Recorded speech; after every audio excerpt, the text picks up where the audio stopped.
Folks, this is another classic case of the leopards eating the faces of MAGA morons who would rather sink their own ship than help someone else out of the water. Politicians will look up and shout, "Save us," and I'll whisper, "No." There's only one thing dumber than a Republican, and that's a libertarian. We all know what you are, libertarians. It's time to just come out and live your truth. You're MAGA cult members from a different sect. And it's clear from how your star players are saying stuff like this. If I could vote to abolish Social Security, and it meant I wouldn't get any of my money back, that would hurt me personally. I would still vote for it.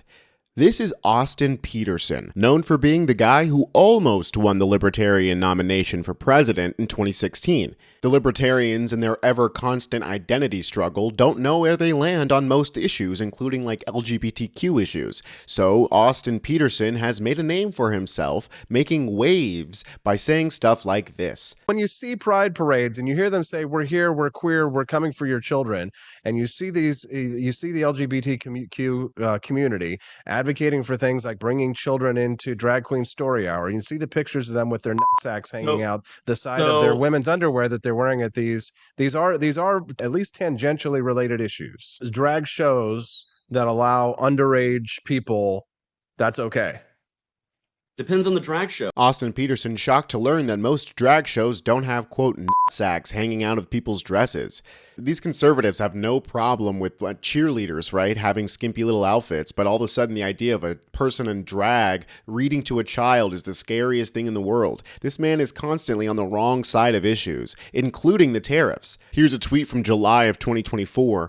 "I'm voting for Donald Trump for the economy and to own the libs." But womp womp, here he is last night, May 8th, 2025. "Well, there went my shoe business. I don't understand why the tariffs have to eliminate the de minimis exemption. Why does government punish small business in this country knowing full well that Nike and all the big brands will be fine paying the taxes, but Steffi and I get wiped out? Well, that's what you voted for, big dummy. Geez, it's almost as if the billionaire real estate investor from New York who has a history of scamming millions of people out of millions of dollars through various cons doesn't give a flying fuck about small businesses, including ones owned by libertarians. I mean, I feel like I'm losing my mind here. I don't understand how this man can shoot himself in the foot and then turn around and blame the libs. And people are rightly pointing out to this brain-dead maggot that he did this to himself. Why is he blaming the government when this is the government that he helped elect? If you guys enjoy the kind of coverage that we do here that MAGA hates to see, then you can join our resistance by subbing. It's free and you can help us get to 1 million. Thank you. Thank you. This idiot responds to Austin saying, "I'm so sorry to hear this. You had one hell of a product and actually giving back to the country. A stupid policy killed a business that could have grown massive and employed many more people." Yeah, dummy. That's why all of us were sounding the alarm about these tariffs. They're horrible economic policy that's only going to shutter small businesses and further concentrate capital in the hands of these trusts. Austin explains, "The tariffs right now are 145% for my sneakers. And unfortunately, because my business is so small, I can't make large purchases that I could then spread out across the sales.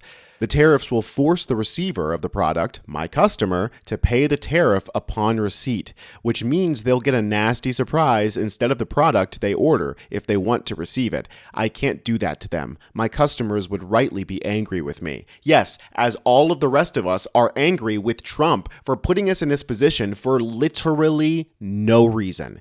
A rare moment of self-reflection in the mind of a MAGA moron. Bryce responds, "Man, I can't believe I thought these tariffs were a good idea. Austin, if it wasn't for you, I may have never pulled my head out of my ass. I'm really sorry for what's happening to your amazing business, but I just want to thank you for slapping me back to reality." Well, don't stop now, Bryce. You've almost got him to completion. Another libertarian dolt responded, "That is wild.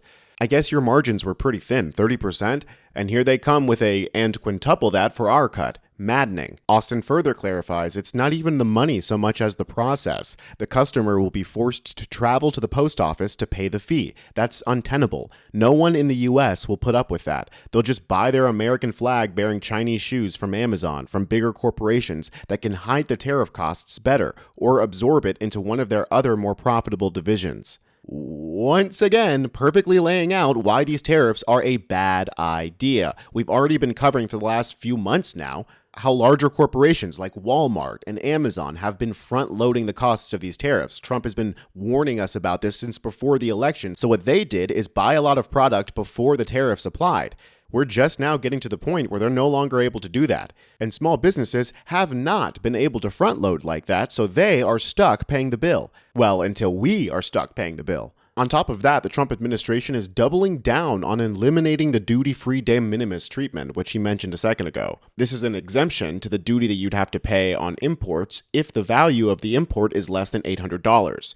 This is the reason why things on Temu, Alibaba, anything that comes from China that's a consumer good is so cheap. We're about to see how Shein, Temu, all of the fast fashion brands are going to have to hike up their prices by 145%. Trump argues they're getting rid of the exemption in an attempt to stop America's synthetic opioid crisis, but illegal drugs don't get tariffed, they get smuggled. The cartels aren't paying taxes on the fentanyl they're smuggling across the border. Using this same de minimis tax exemption. But why is it such a big deal? Well, because over the last 10 years, we've actually seen an explosion of the number of shipments coming into the United States claiming this de minimis tax exemption. Customs and Border Protection says in fiscal year 2024, almost 1.4 billion packages from foreign countries came into the United States and claimed that de minimis tax exemption. That's more than a 600% increase over the last decade and just proves how popular these direct-to-consumer e-commerce businesses have become, and proves that having access to them has enabled Americans to shop directly from these suppliers in other countries to get access to these cheaper goods. But on the flip side, Customs and Border Protection says it's made their job harder because it's harder for them to enforce trade laws, health and safety requirements, intellectual property rights, and consumer protection laws. This person sarcastically replies, "Who cares about small businesses, LOL? You should maybe try not fucking yourself by voting against you." Which brings us back to Austin's very intelligent and very humane response. And people are just dancing on the grave of this guy's dead business. Tread on me please, super rich daddy, with the libertarian don't tread on me flag. I'm losing my business, but I'm okay with my social security being taken away from me because at least I'm owning the libs. The cult is hell of a drug. Couldn't have said it better myself, Flashman. Ethan says, "I wish I could be this fucking stupid. I think life would be so much easier if I could be this brain dead." El Kabong said, "This is exactly why your shoe business doesn't have a soul to stand on anymore." Boom. Roasted. And this guy points out that he's doubling down on how much he's willing to sacrifice for Trump. I'm convinced that this is less delusional thinking and more of a sexual fetish. These guys must have some sort of humiliation kink, because these guys love to get stepped on by Trump's tiny little feet. Clearly, this guy can't tell his head from his asshole because everything that's coming out of his mouth is pure shit. But I guess that's par for the course if you're still supporting Trump even at this point, when the age-old misnomer that Republicans are better at the economy argument has completely fallen apart. There is no other way to describe this behavior than cult. I'm Tony Hinderman with Really American, and I'll catch you next time.